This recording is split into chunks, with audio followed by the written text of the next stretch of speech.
The GM, and we have content out for the Astros off season. Guys, it is the Larry the GM season. That's what I like to say. So here we go. Big news today. Dusty Baker officially retired. So the question on everybody's mind is, how will the Astros replace Dusty? Well, we're going to get into that. But first, before I do, I ask you to please like this video, subscribe to the YouTube channel, subscribe to the Larry the GM website. Hey, on either the website or the YouTube channel, give me some comments on the article. You can comment on the article at the bottom, and you can comment on the YouTube on the link in the YouTube video. So, guys, please leave a comment. That helps the algorithm to build visibility for the Larry GM site and will keep us rolling with content. And if you really want to do that, then I would say follow the links to the Patreon site that are in the bottom of this article and embedded in most of the articles. And $5 a month help build the Patreon group and financially support the site so that we can do more and more. So, guys, let's get into it. So, Dusty Baker retires. A great long storied career. Dusty. I've had some of my comments about Dusty, and I don't back away from those.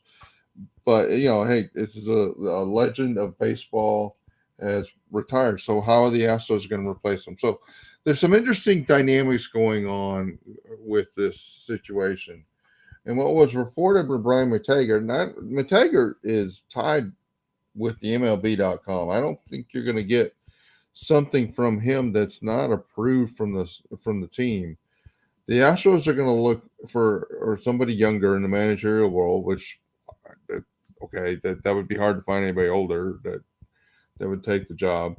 Dana, who was hired as GM before spring training, will have a say, but owner Jim Crane and Jeff Bagwell, the team's senior advisor to ownership and baseball operations, will oversee the finding of the next Astros skipper.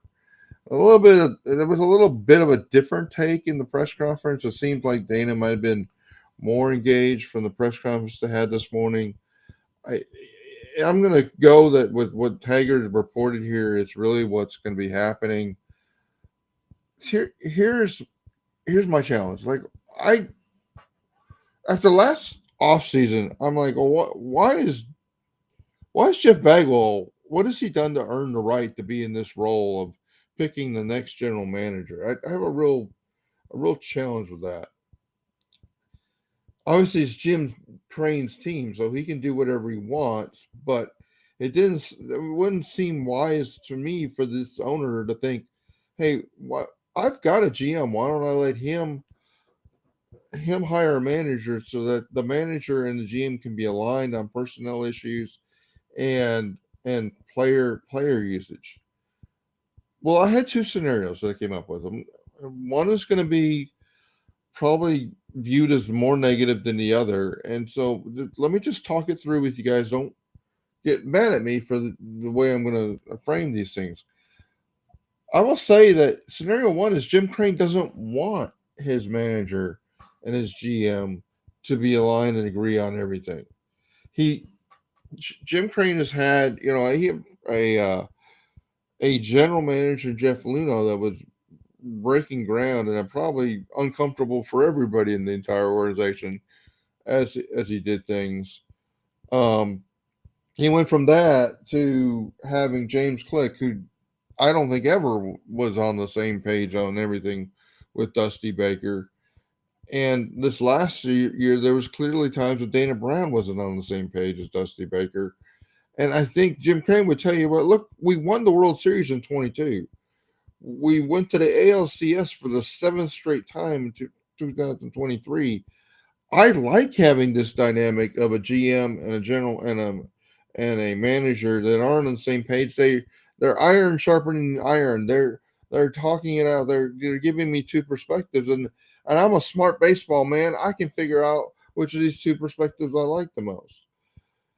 I I don't think Crane wants a Brown yes man as a manager. He doesn't want to lose control of the team to a group of people that Dana Brown would have as loyalists for him, including the manager.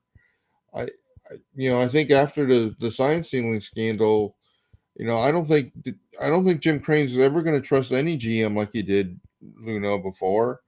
And he's always going to have his boys, being Bagwell and Reggie Jackson, involved in everything and engaged in a lot of decision making. What I don't think is being recognized though in that take is how completely talented this team is. Um, I Overall, I think this is crazy. This concept of not wanting a GM and a manager on the same page. Um, well, like I said, what I don't think is recognized is that it's not this challenging dynamic or this functional dynamic that's helped the Astros become better and iron sharpening iron. To me, this has really been the team has been successful because they've been so good that they've been able to overcome this dysfunctional paradigm. A team with lesser talent isn't going to be able to do that, and I would argue that the 23 team had lesser talent than many of the predecessors in this dynastic run.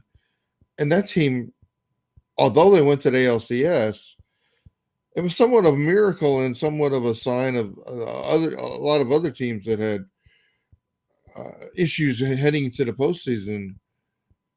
If Seattle had gone to the postseason, that they might have been the best team in the American League at the end of the year. So I'm just going to tell you guys, I'm not really happy. I'm not really thrilled with this idea, but I think it's very possible. And to be fair to Jim Crane's, like, well, yeah, but it's worked. So for whatever reason, for whatever dynamics you want to bring up, it's worked. So what I think happens forward under this scenario, if this is truly the case, is that Jeff Bagwell is going to pick some of his ideas of who should be the manager of this team. Jeff Bagwell and Brad Ausmus are very, very close. There's already media reports out there that Brad Ausmus is being considered. Brad Ausmus was considered last time for this job. Joe Espada obviously would be on Bagwell's short list of being the internal candidate. Then I think Dana Brown is going to be able to offer up some people that he might consider as best candidates for the job.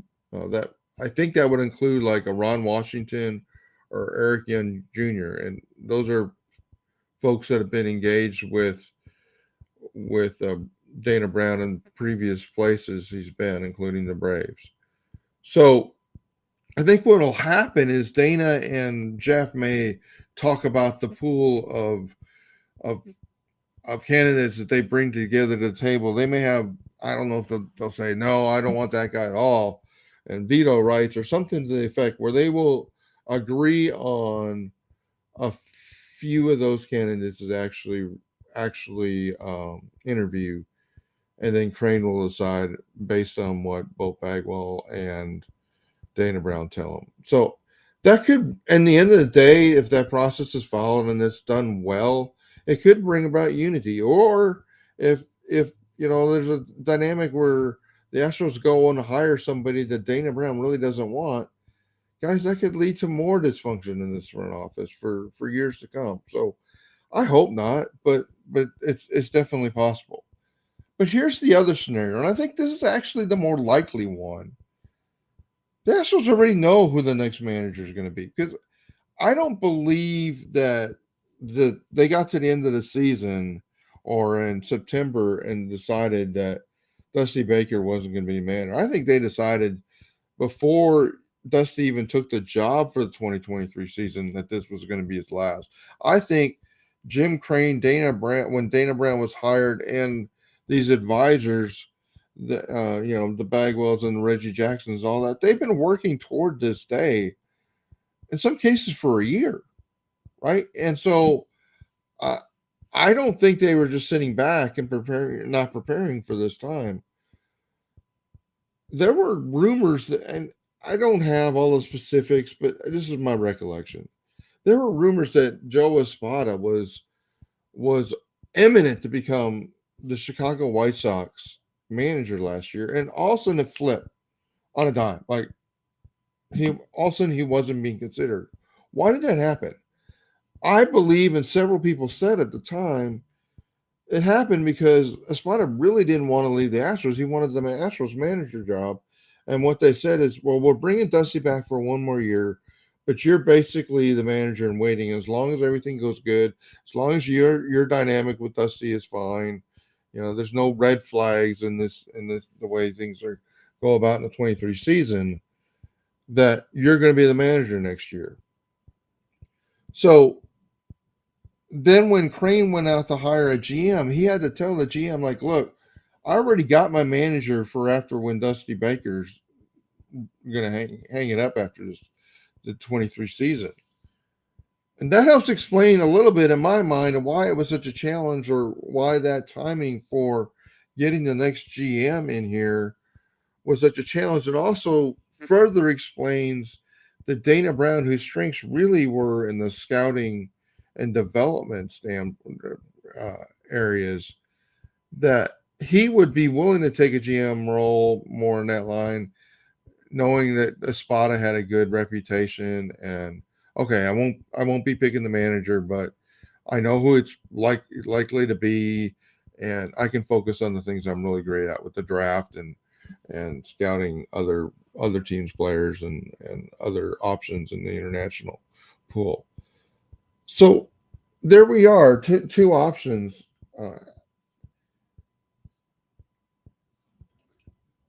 All the folks in the Astros knew what's going to happen, but they couldn't get to this point, and it's not like, okay, well, 2 hours after the Dusty Baker retirement, we're hiring Joe Espada. I don't think that's what I don't think that was what Jim Crane wants to be able to sell the people. Maybe because he wants to be able to say, as he hires Espada, that yeah, we looked at every other candidate that was really interesting to us, and Joe Espada was by far the best, and therefore we're hiring Joe Espada.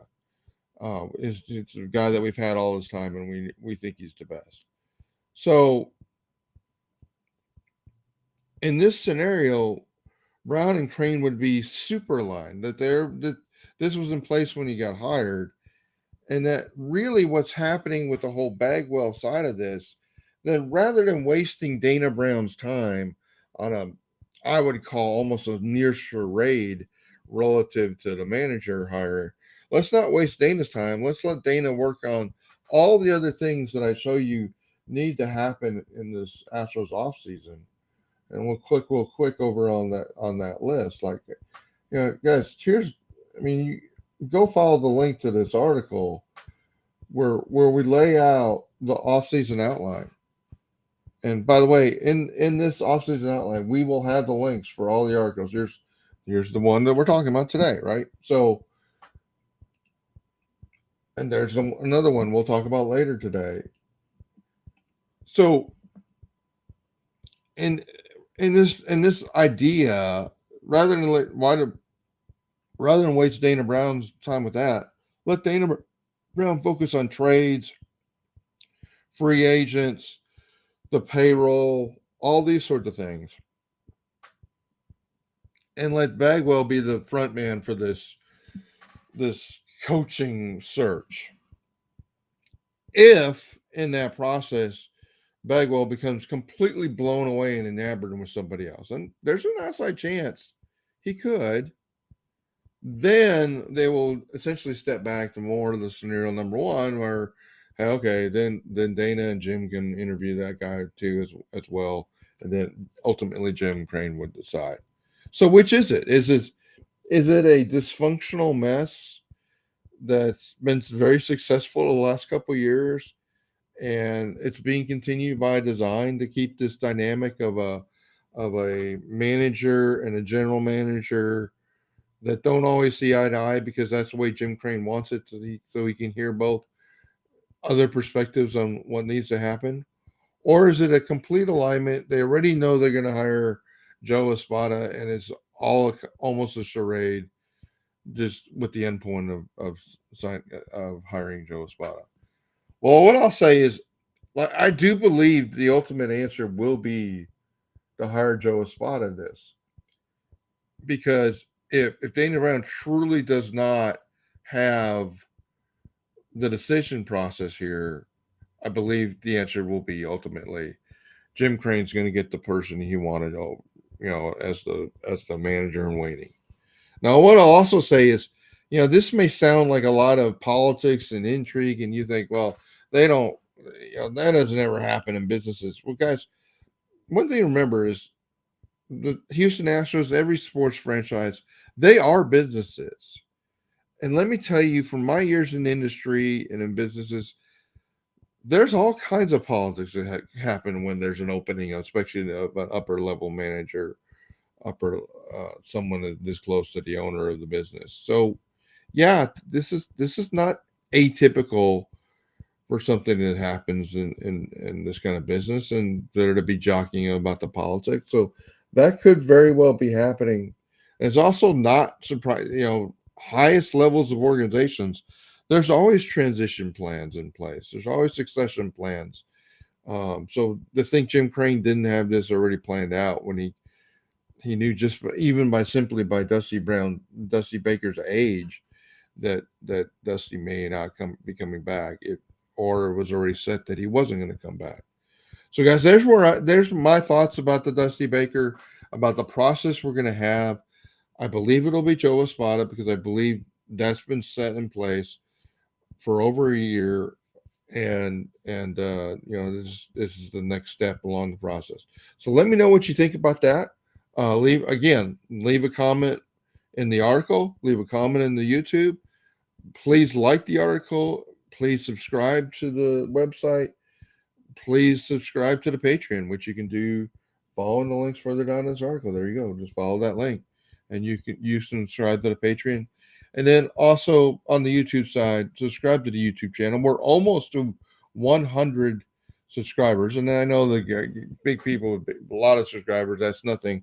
But hey, we're growing it slowly on the YouTube side, because I don't put a video out every day, but I'm going to try to be better. So YouTube, subscribe to the YouTube site, like the video on the YouTube side. That'll help the algorithm and help the YouTube channel grow. So, guys, thanks for everything, and we'll talk to you soon. I'll be putting out another video probably later today with the who the Astros free agents I expect, and who the Astros free agents are, and are any of them likely to come back. We'll get back to you with that. Talk to you later. Have a good day. Bye bye.